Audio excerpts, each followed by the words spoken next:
da da da da da da da da da da da da do do ski beep borp blorp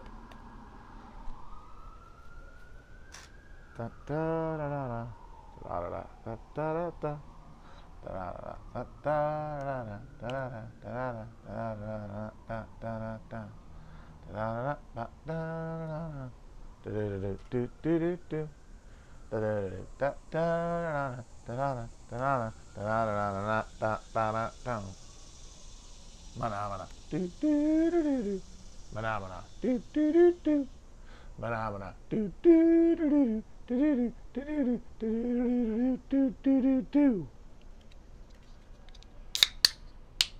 Hey guys,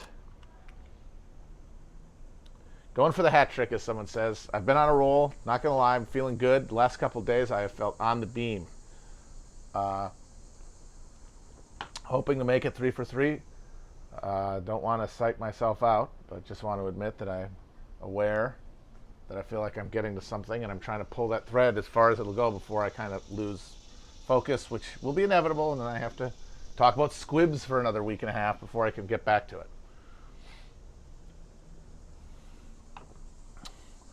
I guess I'll start by addressing something that is on people's minds, especially in the wake of, first, of course, the Kenosha shooting, the Kenosha demonstrations, the Kenosha shooting again by the 17-year-old Groyper.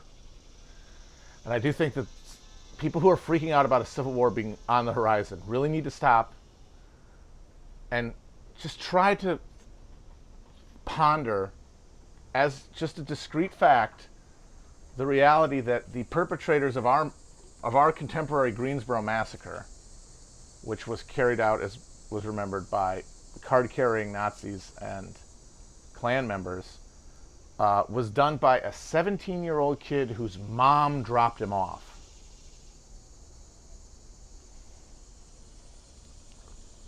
But then, of course, the strike, the NBA strike, one of, outside of the bubble of politics, something in the rest of the world, in this case sports, validates the movement.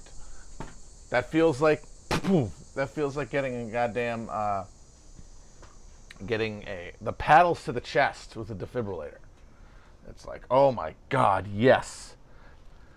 And so people are saying general strike. People have been kind of muttering about general strike for a while now, but now people are saying, fuck yeah, general strike. And I talked yesterday about how that is, it's not just a misnomer. It's genuinely potentially dangerous if it leads people to expectations that the event can't manage. And that, like, a mass demonstration with the intent of building specifically labor-based organizing around, I'm sorry, not just police brutality, but about economic issues that undergird the system that produces racism and produces police violence, but that can be broadened to include concerns of other people who are suffering and struggling right now, who have not gone to college maybe, and do not absorb the etiquette of that social ritual.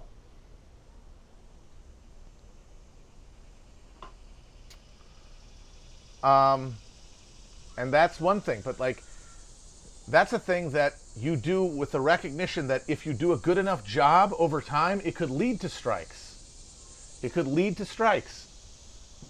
Because that, like, the general strike is like an idea fix on the left. It always has been, because it is the end, it's the end result of if your job is organizing the working class, the end of that is a general strike.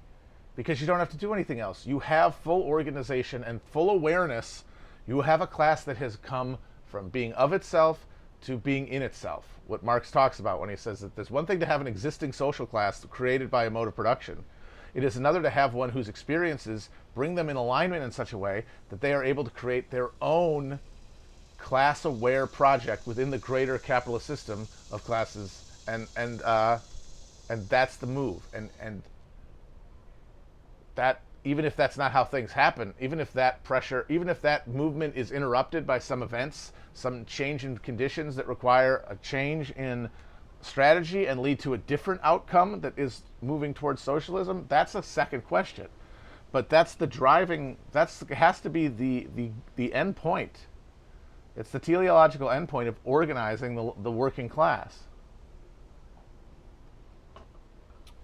But there's an argument to be made that you couldn't do that without moving your tendrils up throughout the system and throughout different classes, and certainly the intermediate classes, in order to keep them connected to do that. And I think that's true. And that's why things like demonstrations, and that is why organizing along axis of racial and gender oppression is necessary and unavoidable. Because that's the lived experience of people in capitalism. Race and gender and those things are lived experiences in the way that class is not, and that's something people have to confront. It sucks for the people who are annoyed, and in some cases rightly so, for the double-edged sword that gender and racial issues are. And they are double-edged, and that makes people anxious. And a lot of people want to resolve that anxiety by just saying, well, no, that we just ignore it. You can't ignore it. It is literally the lived reality of class in this country, and it has to be engaged with. The question of how to engage with it is separate. But it seems like we're past the point where people should be arguing about nomenclature and about what in your heart should you put first. Because it really does seem like a lot of this boils down to who has a pure heart. A class reductionist is bad because they put class first in their heart. Because it very rarely, in my experience, ends up boiling down to genuine disagreements about strategy or tactics. It's about tone. It's about theoretical questions. Because you're not asking what's effective, you're asking what is in your heart. Because that's what we're doing. We're sorting the good people from the bad people. Because we think we're at a point where that matters. Because we're ensorcelled. We are not at the point where we can sort, as I've said. We're at a point where we have to gather. And that's the most important thing. And that means, that's a double-edged sword right there, because it means class has to be the basis. That means we have to organize around class. I'm sorry. It has to be the way people consider their activism. It's the most effective place for it to be done too. But it means that you can't do just class or even be perceived as class first. You have to integrate it to the point that they're not perceived, so that race and gender issues are not perceived as being subsidiated. Because people live race and gender. They live distrust from white people and from men because of lived experiences that are put through a racial and a gender lens. And you have to deal with that fact. And that means you cannot be, your movement is to get people who are alienated along those axes, and it's a lot of them and you need them. You can't just expect them, well, they should know that class is where race comes from and gender problems come from. They don't, any more than people who don't go to college know the social basis of like social liberalism, the idea of like equality and all that, and how it's important to live that in your life. They don't get that either. They have not accepted your priors. That's the big problem, is that sorting requires finding people who accept your priors and people who don't. But it assumes people who are aware of the choice they're making. We're talking about people, the unorganized, who are not even aware that that choice exists. They have to be confronted as they live. And that means that race and gender issues cannot be seen as subsidiary. That means it's the job of the movement to find a way to square that circle, as much as it sucks to try to do, and as much as the discussion of it online and the way that it's co-opted by bad faith actors trying to use it as a deliberate wedge to break up the left makes it hard to do so. You got to do it. It's the only way forward. Everyone's trying to have their goddamn cake and eat it too, which is only possible because of what degree of their political life is invested in a symbolic battle.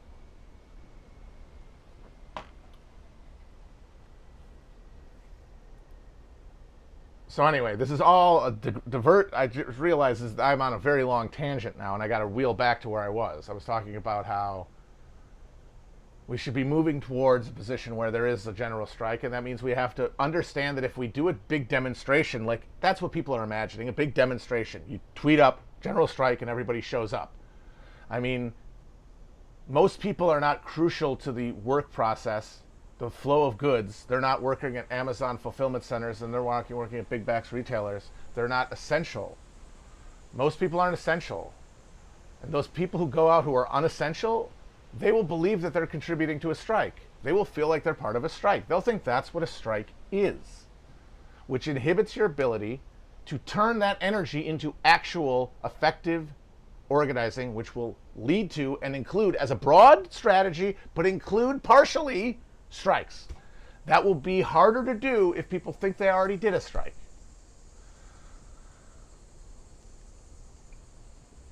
So I saw this amazing tweet that said that someone was just, and this is an example, by the way, of one of the reasons that it won't work, is that because it's just people going out independently, all of the pervading fantasies, all the pervading bugaboos, all the brain poison that we get on the internet is going to be ported directly outside with no barrier. Because remember, we're not organizing together to do anything. Nobody's like, or few people, maybe some people will, but most people are just going to be like, maybe at most, hey, I'm going to the general strike. You coming? That's going to be the most coordination they do. Most people, not everybody, there will be organizers, obviously. I'm saying the vast majority. That will be their involvement with it. Is hey. So their action is not going to be like, I mean, the Bucks, they got out there. They're obviously not like emblematic of the actual working class for a number of reasons, but they are workers technically. And if they didn't show up, there was no game. It was that simple. And a lot of people are going to involve themselves, and they're not going to have even ability to even come close to the levels of power. Everybody who is unemployed, and there's now, what, 25% more of them than there were 6 months ago, are not going to be able to withdraw anything. Students aren't really going to withdraw anything essential. People who work in the creative class in general, everybody on OnlyFans and Patreon, everybody even everybody who fills in like the make work jobs that David Graeber pulls out, administrative bullshit jobs, they're not going to. And here's the most important thing, though: even if you are working and you are in an essential job, how many people would consider like, I'm going to take, how many people is the idea of like asking your boss for the general strike make sense? Too many. People will be like, people will take off if they can afford to, because they're acting by themselves, which means that they can get fired, which means they can be retaliated against, because they are not all going out together. If the entire workforce walks out, especially if they put a picket line and don't let anybody in, or they sit down, that's a chess piece knocked off the board for the circulatory system of capitalism. But if they all walk out, if first of all, they're not all going to walk out. They're not all going to walk out. Not everyone's on Twitter. Not everyone's as sure that a general strike is a good thing or even knows what that means. A lot of people don't know about this stuff, or they have vague and uninformed and very often contradictory opinions about them. And they're not going to, maybe I get fired, so they don't go. If few of you go, they'll fire your ass, which means even fewer of them will go. And even if they go, they're not taking their labor out of the system that can't be immediately replaced.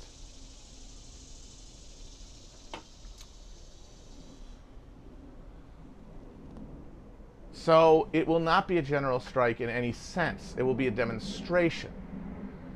And so it will bring with it all of everyone's brains with them. Everything they learned online. None of it will be, none of the inessential stuff, none of the propaganda, none of the ideology that has been accumulated around them by being online and fighting online over these things and trying to virtue signal to each other across the void of the internet for validation. That's all going to be there. And so it's going to immediately mean that you're undermining the ability to do a coordinated anything, let alone a demonstration. Because I saw someone say, I smell general strike in the air. Just a reminder that people should prioritize black lives over other issues.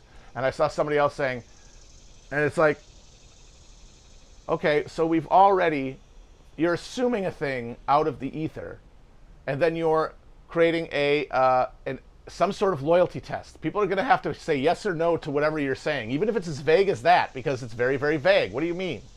Like centering. Like, this is all emotional, interpersonal language. This isn't the language of movements. This is the language of therapy.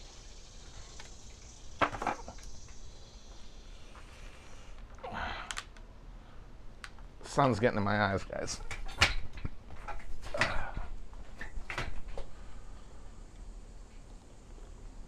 And so I did a tweet. I did a little jokey joke tweet where I said,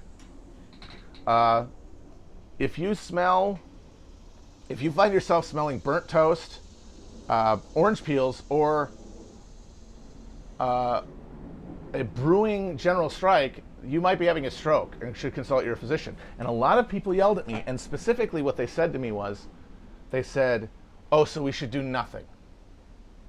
we should give up. And I hope that by now, in my talking about like the way that the libido shapes our relationship to politics, I hope you can see why that is a wildly false dichotomy and why they sustain it. Because anything less than the apocalyptic confrontation of their dreams and of their fucking gonads is boring. And it might not work. And there's TV I could be watching, and there's tweeting I could be doing. They're not aware that they're making this calculation, but they are. And so it has to be apocalyptic.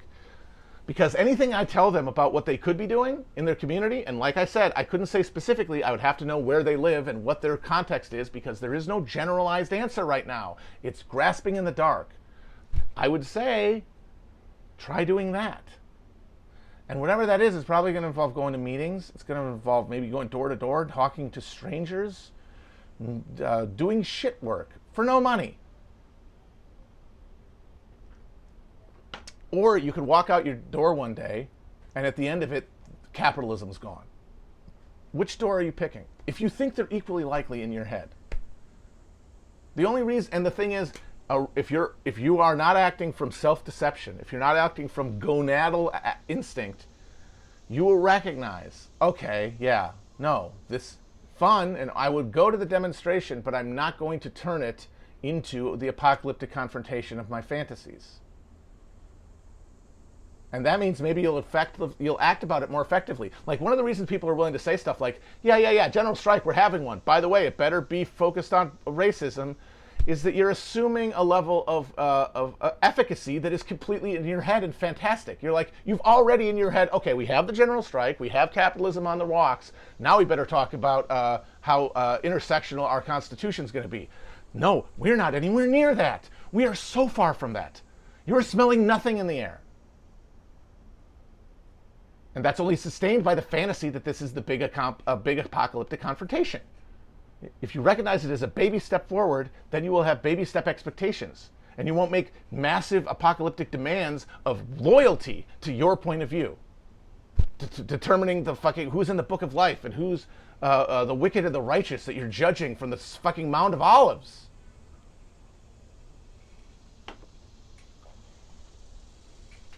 But why can't we conceive of that?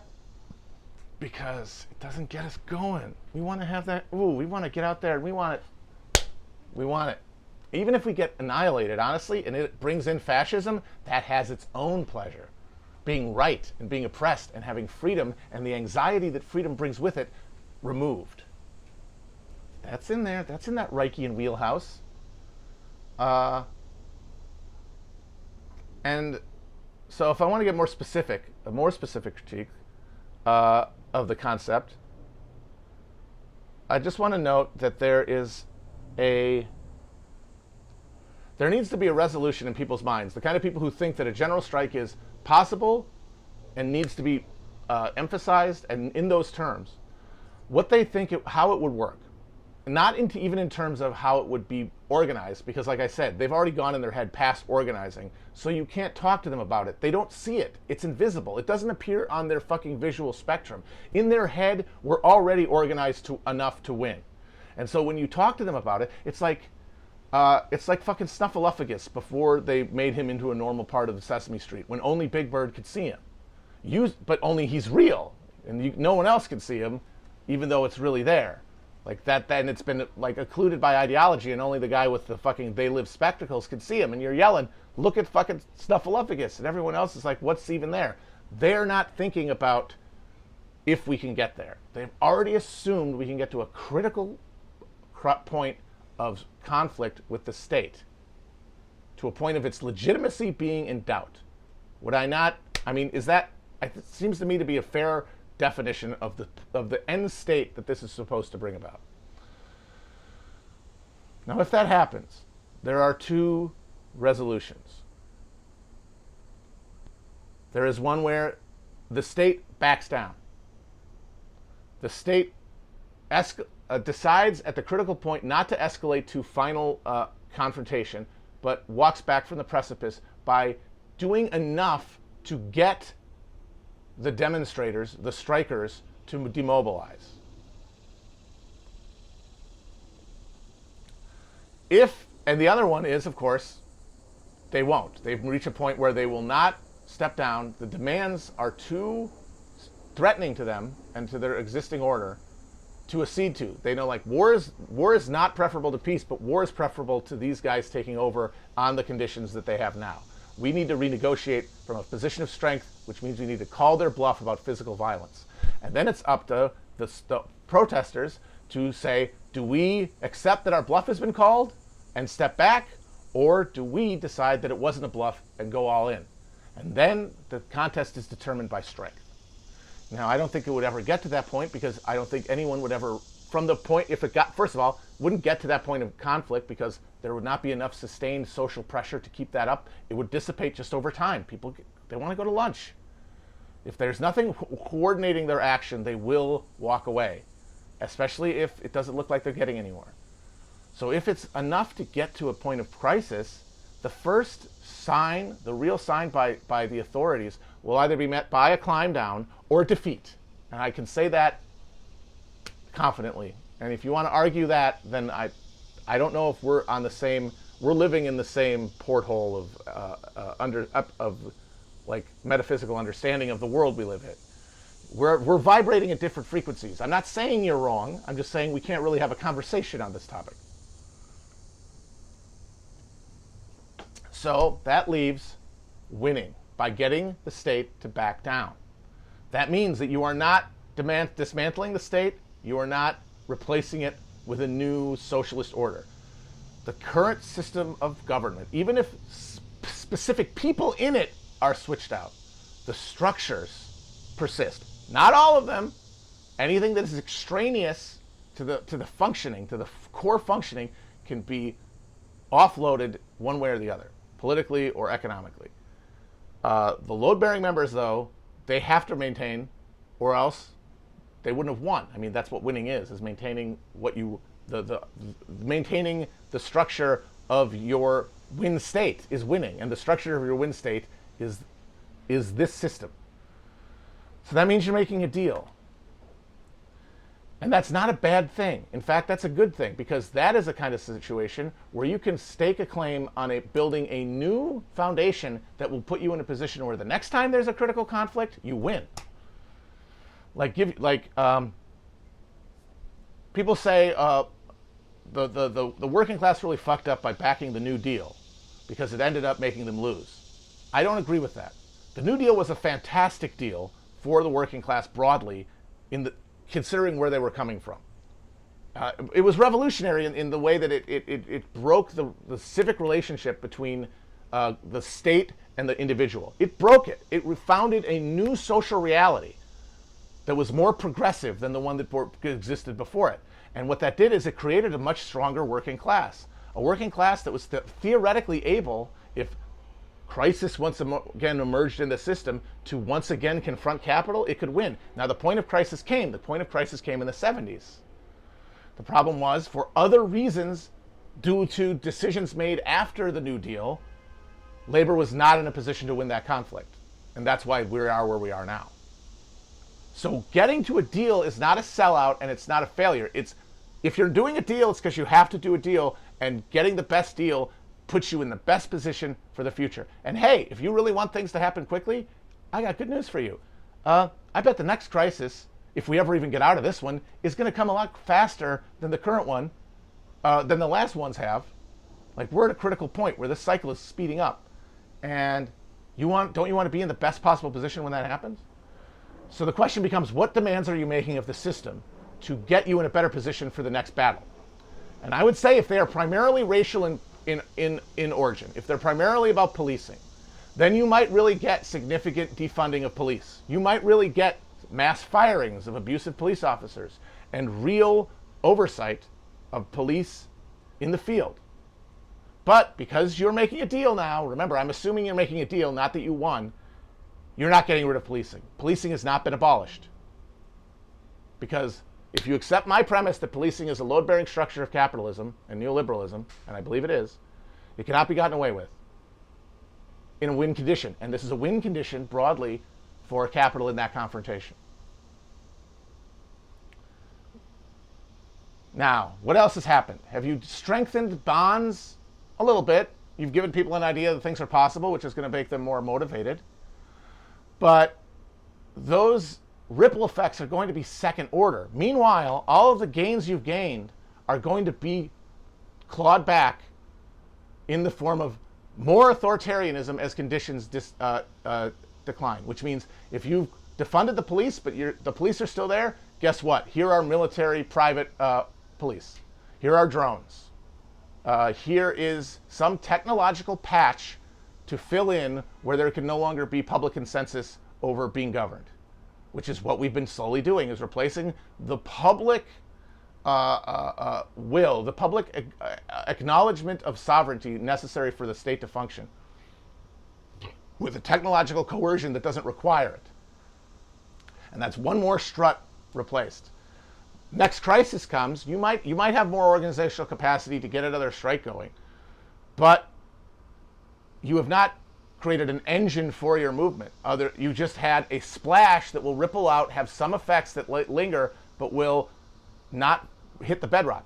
If you're organizing around class issues, specifically labor and something like Medicare for All, like real things that cause dramatic changes in people's material conditions for the better, and allow them ease of access to collaboration and destiny fulfilling at work through labor and through unions, you will be in a situation where, and by the way, you would also, of course, have police you would have police reform as part of that.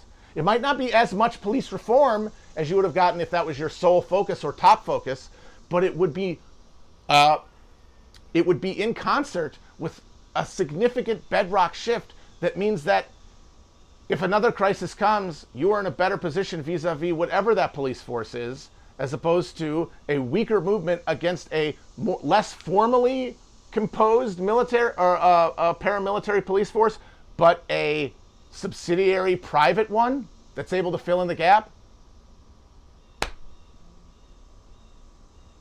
And then worst of all, if you're taking a deal from them and it doesn't involve material conditions changing for people, which changing the police would not, it would reduce hypothetically, but once again, I'm saying, if you haven't gotten rid of capitalism in a moment of crisis, police power is still going to be there. It has to be there.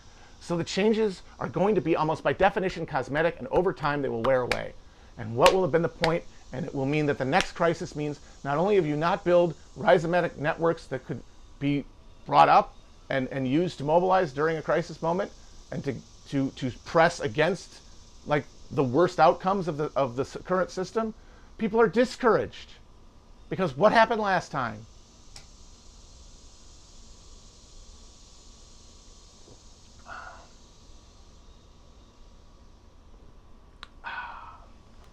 Does that make sense?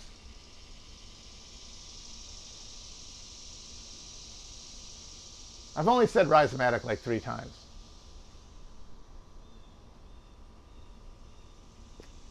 I keep getting the sun. I'm getting too much sun.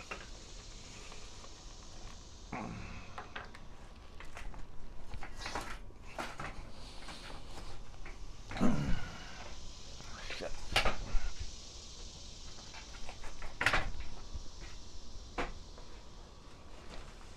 I guess this is all right.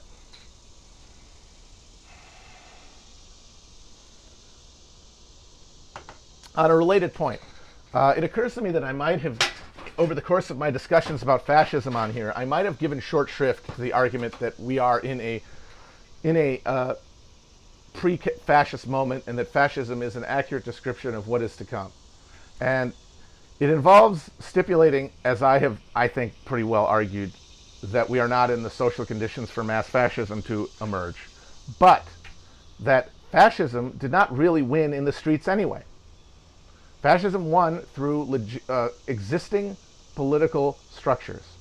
It won by winning elections. It became the largest party in the Reichstag, and at a certain point, the establishment conservatives like Hindenburg and von Papen saw the success of the Nazi Party in mobilizing what existed in the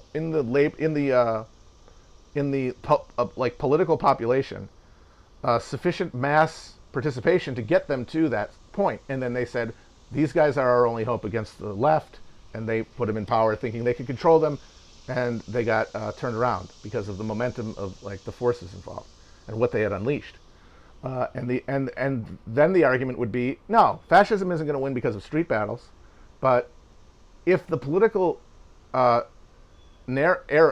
political corridor of action in America is so much shrunk compared to the 30s in Europe, which it has been, well, that still exists, and that's still the political territory we have, and that's still the way that like formal power is distributed. So couldn't if the people who vote for Republicans, i.e., older white people, like the middle bourgeois, who were the social base of fascism, and then whoever around that, like lumpen proletarians, and and people devoted to a narrow reading of their economic interests. If they go along with the fascist program, then when we do have the authoritarian crackdown, it will have every facet of fascism. Uniforms, weird runes, and ethnic and religious and gender-based cleansing. And I think that is the only way that I could see any argument made that like we would get fascism through get anything like the original version of fascism in anything like the method that they got it. I would say that is, if it happens, that's the way. And so if that is your premise, I accept it. The problem is, though, is that the majority of people I see making that argument, and the only reason, like I've said, the only reason I think this matters is because it affects strategy. It doesn't matter. It's absolutely academic. It is angels on a pin. That's why people like doing it so much, because it's fun. And also, most of all, it provides a way to separate good people from bad people, because that's what everyone's doing. If you care about fascism enough, you're a good person. If you think it's a bullshit concept, you actually are fash. The same way people who agree with me on this point will go, if you talk about fascism all the time, you're a bad person, and if you don't, you're a good person. That's its main social function right now, is just sorting people online. And whatever comes, it doesn't matter what form it's going to take. If it's just the state collapsing the political space into authoritarian technological control and like a neo-feudalism, it doesn't matter what costume it's wearing. So the only reason this matters is how it relates to strategy. And the people I see talking about fascism as the idea fix, they have essentially the strategy to fight it that the third period Marxists of the Comintern imposed on the German communists, and I'm not going to say imposed, the Germans agreed with it, and they had good reason to, considering what happened in 1918, when it was the SDP that fucking created the Freikorps in the first place. You could see why they didn't trust the socialist left, the social fascists, as they called them. But it was still a failed strategy, by evidence of the fact that between the two parties, they had the ability to win. And you could argue, well, yeah, but those social fascists, they were really fascist the whole time. It's like, not until the very end, and they got suppressed too, which means there could have been an agreement. I think that means that there could have been. That is one of those historical what-ifs that you can separate from some of the others, where there was another outcome. They could have coordinated, because they were, between the two of them, the voting public majority, which means that they could have gotten to a point where they won at the ballot box. I'm not saying they would have taken power by the ballot box. I am saying they would have reached a point where Weimar democracy would have been unsustainable to maintain capitalism, and that would have led to that conflict I was talking about earlier, but they could have won because they were united. That is the argument. But anyway, the third period Comintern guys, the Thalmann party, said no collaboration with the social fascists. And they were wrong, but like I said, they had reason to suspect the Social Democratic Party. They did kill Rosa. It's not, I mean, the guys who did it were basically proto-Nazis, but they were doing it because they'd been organized and paid by the Social Democratic Party. Friedrich Ebert, who I believe, hilariously enough, was a butcher before he was a union leader, and then in the SDP defense secretary. Or, I'm sorry, Nosk was the defense secretary. Ebert was the chancellor. Anyway, they had a reason to suspect them, but they fucked up, and the proof is in the pudding that they fucked up.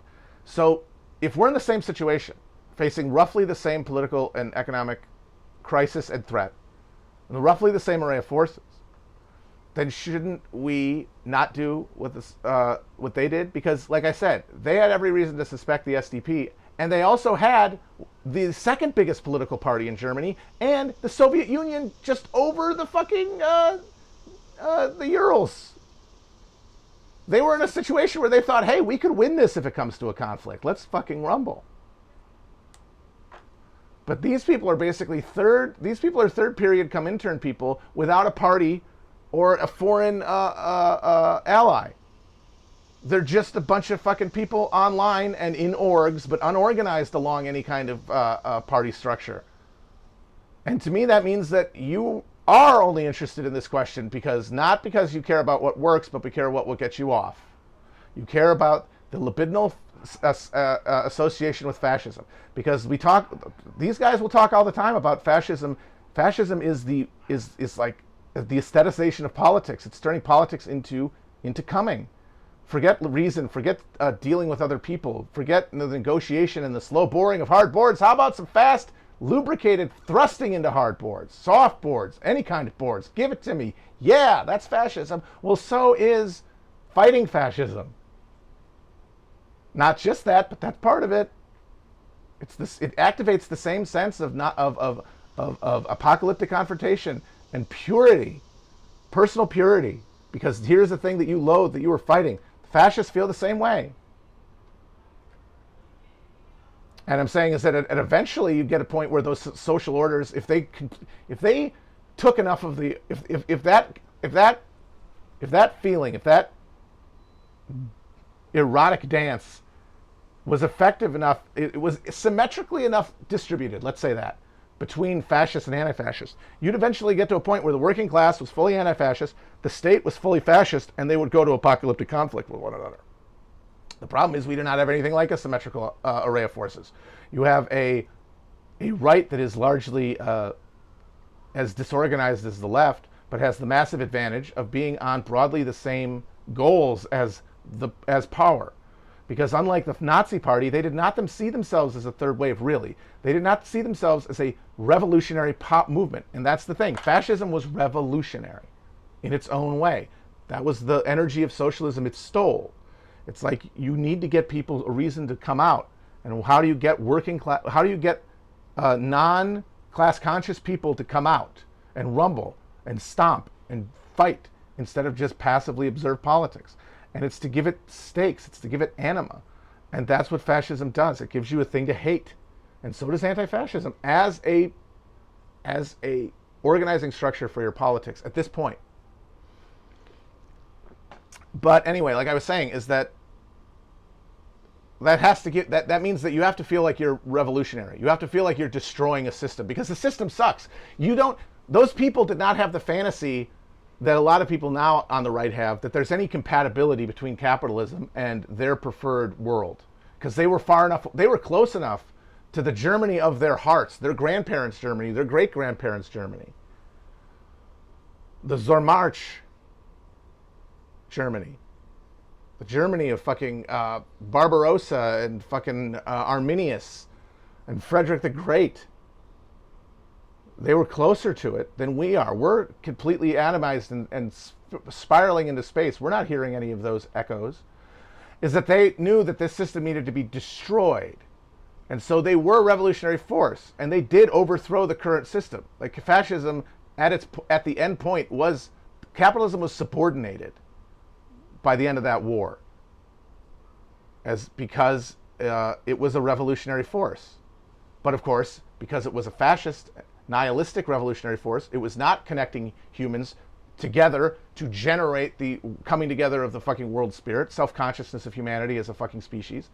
It dashed itself against the rocks suicidally, because if it couldn't have that, it had to have annihilation, which that's the death spiral and the death drive of fascism. But these fascists are not really revolutionary, especially with Trump in power.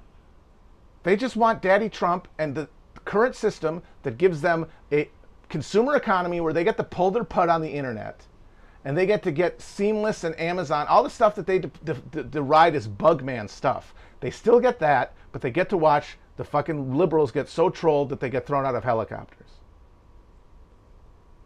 They go up to the cops who are enforcing what they should recognize, if they're really fascist, they should recognize and some of them do, I'll give credit to that, as this capitalist, deformed capitalist structure that destroys and annihilates human fucking dignity and cannot be redeemed. They would at least acknowledge that, because that's the revolutionary heart that fascism stole from socialism. So they're on the side of power, which means that if it ever becomes a conflict, they'll just come together and destroy you. Because there'll be a lot of working class people on that side. There'll be a lot of working class people on that side. If your decision is you scream at people to support Black Lives Matter until they call the cops or join Stormfront, a lot of them are going to join Stormfront, especially if they didn't go to urban like centers of creative economy after going to college, like you probably did.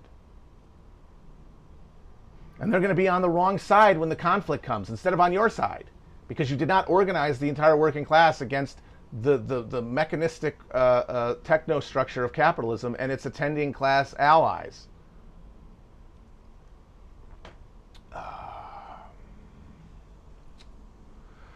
So that's why I say I have a vision of a general strike where we do the right thing and we turn it into an opportunity for development. And if that happens and I can participate and I can make that happen, I will. I don't want to just boo from the sidelines. I want to make the change I want to see in the world. So, as dumb as the framing is, if it understands itself, even if it calls itself a strike, although it really bothers me, I don't want to get too hung up on semantics and make that the excuse I don't act. If there seems to be some sort of understanding that it's really a demonstration, then maybe there would be reason to participate. But that I don't know, and I'm not going to make I'm not going to assume anything. You have to fucking make decisions in the conditions you see, not the conditions you imagine, because you can't make a decision about what to do about a future event until it's happening to you. What you can do is create the heuristics, and you can create the worldviews, and you can have the architecture of spirituality and a spirituality specifically that is in concert with your empirical observation of the world around you, and then you apply that to the current situation. You don't make a decision about it in advance because you don't know what it will look like. You can only do a schematic in your head ahead of time. But anyway, it's all in the air. I don't know. I'm saying that's the whole thing I was trying to get at with the fucking strike thing. And I want to just say now, this is why I could never be a fucking fascist. This is why the Nazis were annihilated. That's why, even though I will say that it is a revolutionary movement, it is one that is nihilistic and all-consuming. It is a death drive. It is the death drive broken off from everything. It is the seeding of any hope that there can be connections with other people. It is saying there is nothing but the self. That's what fascism says. That's when you have an entire society that is organized where everyone has accepted the premise that there is nothing but the self, which is the opposite, of course, from the end state of communism, which is the universal understanding that the self does not exist, and that we are all part of a network of beings, and that we truly are one consciousness, even if we only perceive ourselves through very narrow apertures, I said it again, of that membrane, and that we have to act together, and that the idea of competition, beyond just signaling in play realm, in game theory, as a way to like make decisions, is like gnawing on your own body. It's eating your fingers. It's cannibalism. The end state of fascism is, no, there's just you. There's just your consciousness. And then you can try to create a abstractification of a part of humanity, a race, a Volk, a nation, that you can then imagine that you are subordinating to that, your consciousness. It's like, all right, so I need people who can just be me. So they're going to have to look like me, obviously. They're going to have to be white. They're going to have to speak probably the same language, although that's flexible. They definitely need to have exact same sexual weird hang-ups as I do. They need to have a culture arranged around those. They need to be, and then I can feel comfortable. Then I can feel comfortable. I can't be comfortable in a world where I'm at any point at ease with others, because others are separate and therefore dangerous. Others are dangerous. I have to live in a world that is negotiable because I'm not scared. It's trying to abolish fear from the other. And you abolish fear from the other either by embracing the other or by denying it. Embracing it is the human consciousness is coming to terms with that awareness to abolish fear, that kind of fear of the other.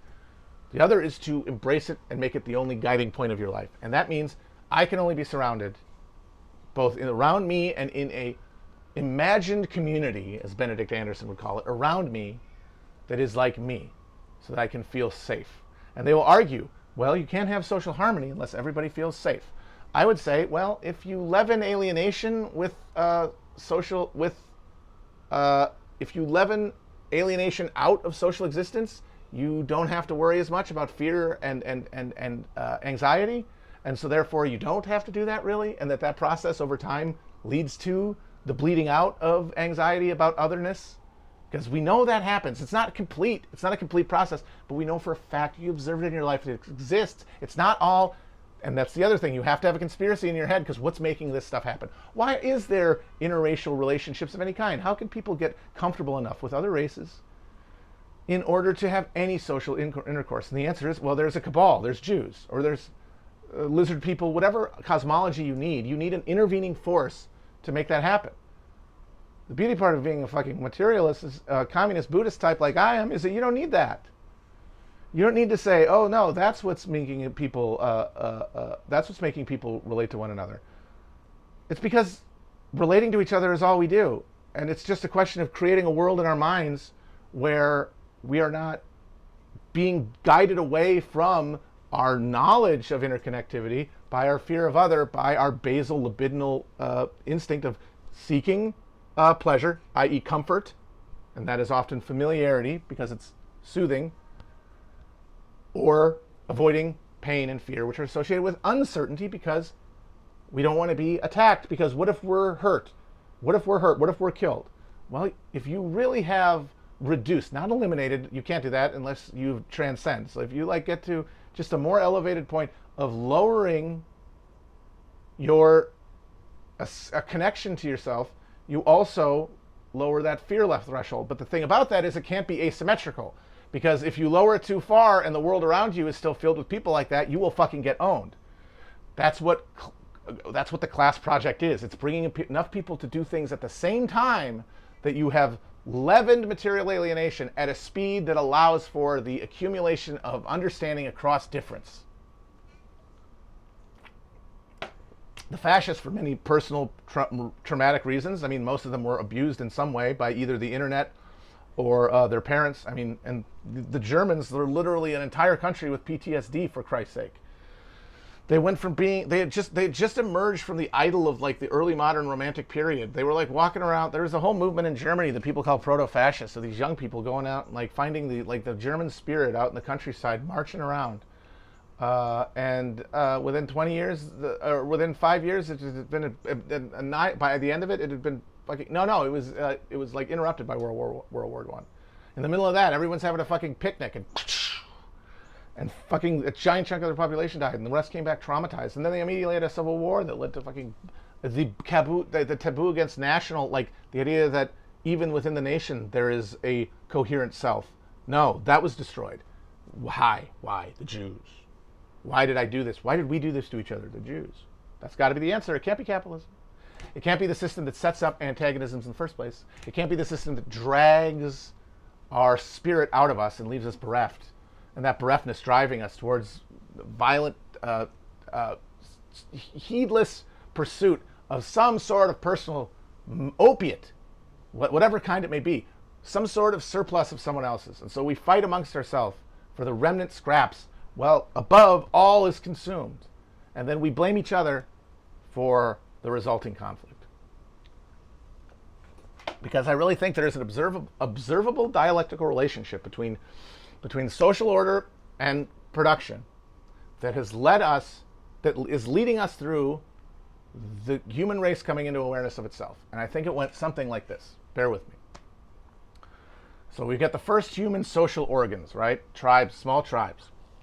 And that's because, as I talked on a previous stream, when you talk about sentient beings, you're not just talking about evolution as an individual survival of the fittest thing. That doesn't really make sense. It's only one dimension. That's like gene expression or something. But what it's tied to, inextricably tied to the point that they cannot be separated, is social evolution. And you can, and so when environmental pressures come and conditions change, and that change is what spurs evolution. It's not just individuals doing that, it's the social order accommodating. And one thing that allows early humans to exist was social order, coordination. But how do you coordinate? Across the chasm of sensory. When you have no real, you don't have a shared world, you don't have a nation, you don't have concepts that you can just like plug and play into to tell the scary other things from the good other things. Because remember, we think, yeah, we're all humans, but we're also all other, as much as everything is, because we are the same as much as everything is.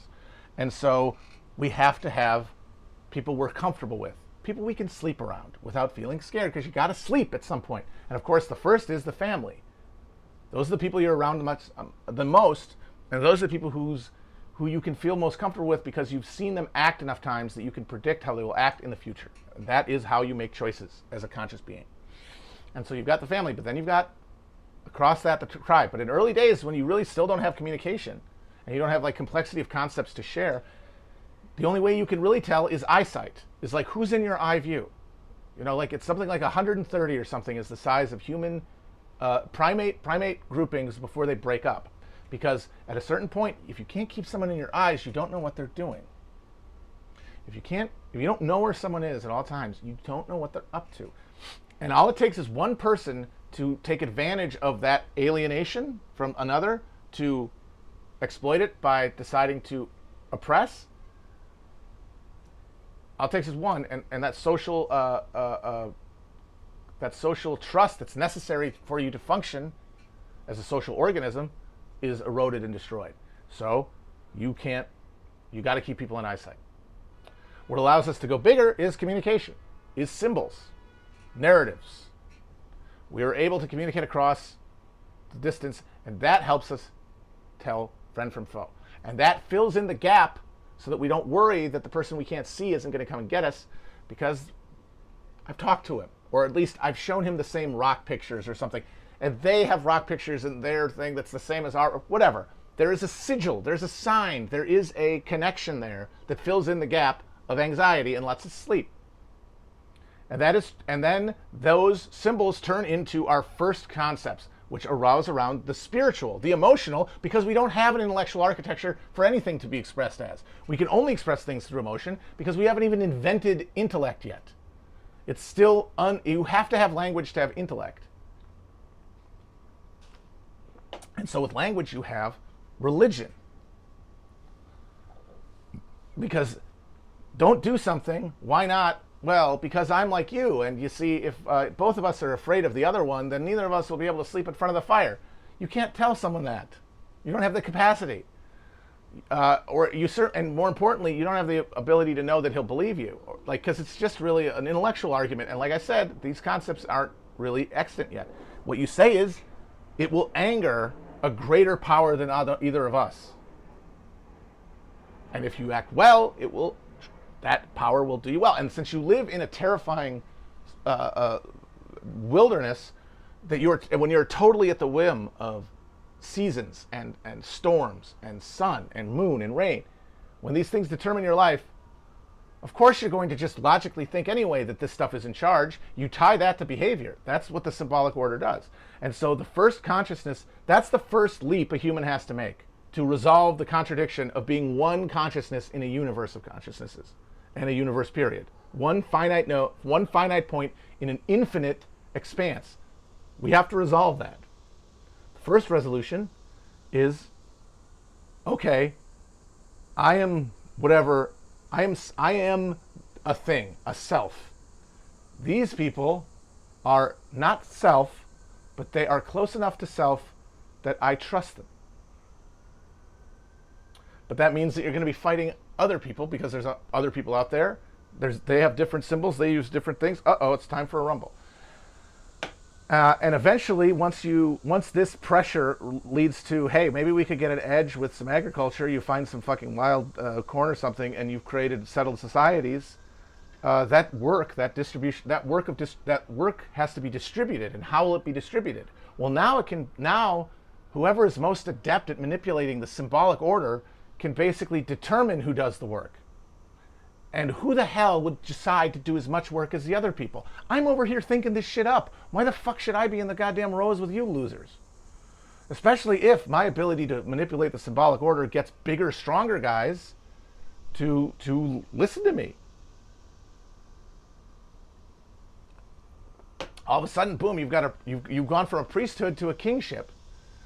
And you've created a new social order that is predicated not on conflict between tribes, but conflict within tribes, among those who work and those who take, among who gets the surplus. Because now it is being unevenly distributed, which it had not been before. And that process creates contradictions that have to be resolved. And that is the litany that Marx talks about from the slave society where, hey, all social contradictions can be resolved by conquering other people, enslaving them, and making them work. Great, now we don't have social contradictions. This is awesome. As long as there's an other to enslave and others to take stuff from, we can keep a social order and argue within it and create a political class and create abstract notions, all of which create this hegemonic superstructure of religion and civic understandings and personal conceptions of the self, all in alignment to maintain this system because we can outload it. Well, that system breaks down. Shit. Well, now we've lost the tech, and the thing that drives all of this is technology. The thing that drives this, the material lever, the Archimedean plane that's jacking this thing up, is technology. And technology will, over time, even though it's not a fixed rate, it will accrue. And as it accrues, it intensifies the ability to extract surplus and the complexity of the social mechanisms necessary to manipulate those tools in order to extract surplus. And that creates new social forms that become incompatible with the order that had previously existed. And that creates new social lines that create new classes that must then be resolved. And through this process, we got to a point where there were so many people that you could be theoretically aware of. And they had so much organization themselves that conquest is no longer the way you can deal with things. Because you will destroy each other. So you have to accommodate others. Fuck, how do you accommodate someone? This is the end of my fucking web of empathy. It ends at whatever the hell social form I have.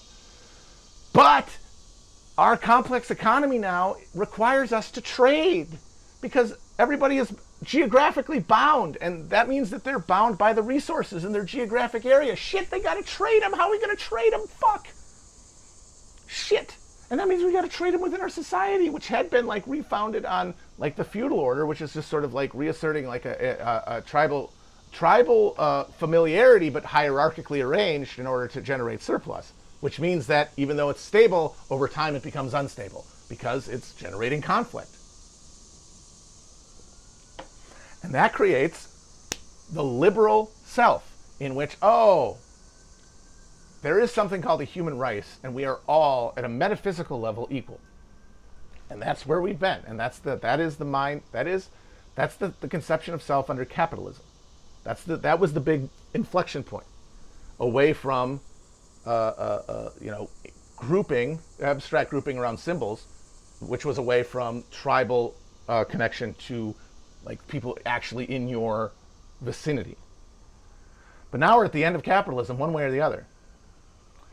And that's why I look at that trajectory, and I look at our trajectory, and I say, even if it's not likely that we're going to get to socialism, it is the only sane and moral pursuit, because it assumes that there will be another inflection point. When the complexity of our networks of technology and our interconnectivity and our awareness of our interconnectivity as humans and our ability, and this is the hard part, this is the real fucking pull, of distributing pain more evenly, which we have not done well. And that's one of the reasons we're at a crisis point, and it looks like we might break towards barbarism. If we can right this and change that flow and distribute some goddamn pain, we could get to the final inflection point where we recognize, no. It's not there are other people that are metaphysically the same as me but different from me, which is the liberal self, different from me, therefore with distinct motives, best ends, earnest desire, like that there's a conflict, that there's inherent conflict, and that's the liberal self. And that's why liberalism and capitalism are inextricably linked from that perspective. Because if that's the case, if everybody is separate and unknowable, is a black box, like we are to them, then we can only exchange across an agreed upon platform, a market, where we use things like money to stand in for value and exchange value. Because how else are we supposed to deal across that void? The final, and it is the final one, because this is like the teleological endpoint. The final one is a recognition, oh, fuck. No, there's no distinction. It's all in my head. And I'm not going to ever be able to get rid of it. But if I'm aware of that, it means that I cannot privilege my own advancement, which means that I can't fucking hoard surplus. I can't make others work for my fucking bread. I can't do it. It's a crime. And if you have enough people, like I'm saying, is you have people with these understandings all through history. It's a question of getting enough people, getting to that inflection point of numbers within the subset of human beings. And then you can coordinate at will. You don't have, distrust is not threaded through because alienation isn't threaded through. And that flow that I talked about, that capitalism necessitates, that global flow, that I would say the global flow, like people who hate the idea of globalism because they hate neoliberalism, they're missing the forest for the trees. That flow is necessary. How the hell else do you have like a planet with a planet's worth of resources and a planet's worth of people distribute? They have to be distributed across the entire globe. But the thing is, that's far in the future. You know, you can't get fixated on that. I'm just saying that's the end point. And you need an inflection point, and that happens because you leaven pain with ease and technological advancement, which intensifies our awareness of other people. Like the invention of the novel, people say that the novel is a reactionary, inherently reactionary form. And I would say now it is. The novel is a reactionary form now in the sense that it reifies that sense of people being separate from each other, and it reifies a ton of just like bourgeois expectations within it. But at the time that the novel arose, it was incredibly progressive because the novel told people, those other people, in their head, it's the same shit, man. Your head and their head have the same things in them, the same desires. They don't have them. They're not different. And when you have that realization, you can't treat them. Now, that doesn't mean that you immediately, we're all going to do, everything's going to be great because there's still exploitation, which means we might have a metaphysical understanding of ourselves as equal, but then there's the profit motive. And that's where slavery and things happen. Slavery happens because it's like, man, we got a lot of land to clear here. And the only way that we can make money is if we just exploit the shit out of people's labor. Like we have to leave them with nothing because the amount of money you would have to pay someone to do plantation agriculture, specifically shit like sugar, by the way, sugar plantation was one of the worst places you could appear in human history, like the fucking Roman silver mines and fucking sugar plantation agriculture. But it's not like fucking indigo and tobacco and cotton were fucking walk in the park. The amount of money you'd have to pay someone to do that would wipe out profit. So so you can't pay them low amounts of money because they would say no. They have to be bonded. And how are you going to bond someone with a liberal conception of the self and a liberal conception of others? Well, yes, metaphysically the same, but not really. Look at that kid. And skin color is the first one. And then from that you build a whole world. Well, they don't think things as deeply as us. They don't have the feelings. They're ruled by animal passions, and they're at some point they'll get to, and that's the thing. Like now we're at an end point of annihilation. Like now our Nazis, our fascists are all, I would say, because they're bending away from liberalism back towards a feudal conception, and they're like, they're faced with the crisis we're in, and they say, because I'm going to focus on the self, and I'm going to fixate and reify the self only. And since that means that is incompatible with liberalism, because liberalism is breaking down, because capitalism is breaking down, and it can't be sustained anymore, I'm going to go with tribalism. Neo-feudalism, sure, I'll take neo-tribalism. And you'll just be reinforcing the destruction. Because everything that made you that pissed off and alienated and miserable is what's going to be intensified under neo-feudalism. But so now they're all eliminationists because they're all, yeah, no, these guys just have to go because they aren't the same as us, because we have science to prove they're not the same as us. Antebellum slave owners mostly didn't talk that way. They generally said, like, slavery is instruction. And one of the ways you know that they didn't think that is because they had sex with slaves all the time. They raped slaves. And it was socially acceptable, too. Richard Mentor Johnson, who was, I've talked about him, he was the vice president under Van Buren. He caused a scandal by marrying, basically, as like a common law, I think, a slave and having kids by her. She was his, like, sort of second lady unofficially. And that was a huge scandal. He had to drop out, or he had to leave office. He wouldn't have been able to go to Washington with, like, a horse that he fucking married. You know? Like, people fuck animals sometimes, but it is wildly frowned upon, which was not the case in the antebellum South. There was a lot of sex, of slave rape. There's a ton of slave rape, which means it was socially accepted within certain circles, which means they knew they were fucking human beings. They defined them out of humanity so that they could extract massive profits. The only way you were going to clear that land and make it profitable. And then people can point out, as they like to do, yeah, but slavery eventually became unprofitable. It's like, yeah, but at that point it had created a fucking entire social order that didn't know that or care about that. It wanted to maintain itself. It could only be destroyed from outside or from an internal contradictions erupting, which could have happened. Slave rebellion was inevitable.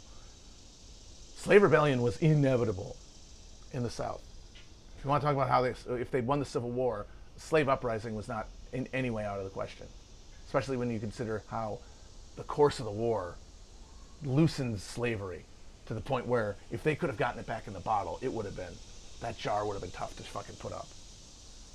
And that's it. It's like you either resolve the tension or the common classes are ruined in annihilation as everyone turns towards the worship of the libido at the expense of their understanding and their consciousness of their interconnectedness and interdependentness. And so that's why I say there's only one moral course. It is a point where, because I know it's possible. Those guys can show me IQ charts all they want. It's meaningless. It's all social. It's all gossamer. It's all it's self-hypnosis. It's, dare I say, cope. It's self-hypnosis to justify with reason that God they worship, even though they are fundamentally irrational psychos. Because if you deny human interconnectivity, you are irrational.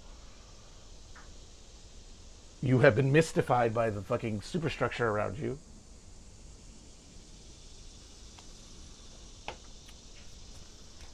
I don't buy it. You have no power here. I'm Glenda the Good Witch, bitch. There is one human race. There is one world spirit that is the point at which the human species come into awareness of itself the way a human does individually, because all things are nestled within one another and tesseracting in and outward. As nestled phenomenon. Why would there be another thing? There's 1 and 0 spinning off of each other. That's the universe. Where's the third thing you're imagining? And that means that is resolved or it's destroyed. So resolved or destroyed. The way that when antimatter and matter come together, they are destroyed except for the remnant. And that's the synthesis. That's the end of history. So when the technology that allows us to know each other more intimately and understand other minds more deeply and structure our imaginations to embrace the reality that, oh my God, 1 follows 2 follows 3 means I plus them plus everyone is humanity.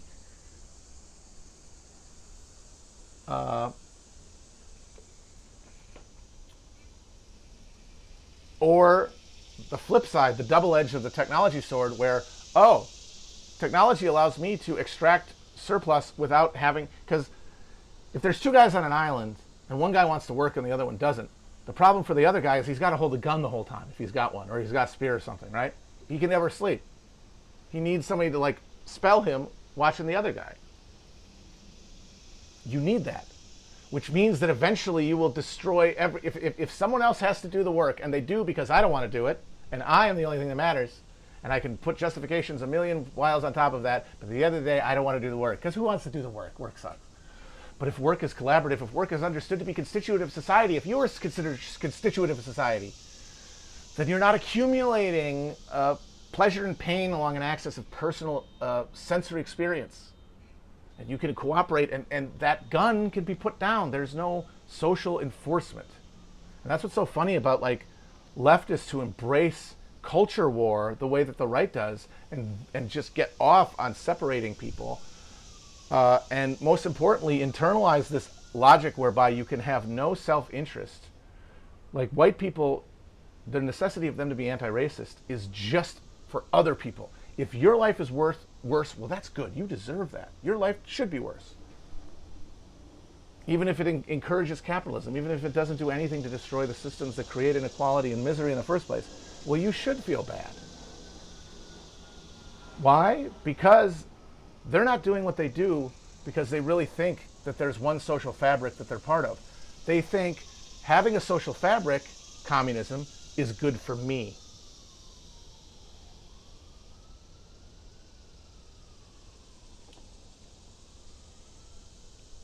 And so they would never want to get rid of their ability to feel good about themselves, just viscerally, just build up their ego. And that means, of course, as a white person, I would never think of being racist. I think of my privilege all the time. Yeah, because it gets you off, in the sense that it validates you. But that's only because you've assembled in your mind and assimilated certain cultural values that are usually because they go to college and things like that.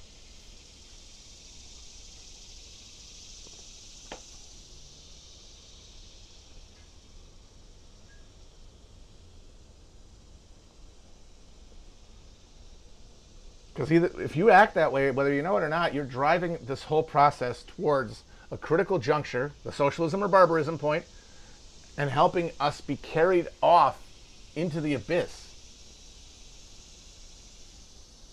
I think that was pretty good. That makes sense? Oh my God, I went 60 minutes, 70 minutes. Wow. Yeah, I will be on the stream tonight.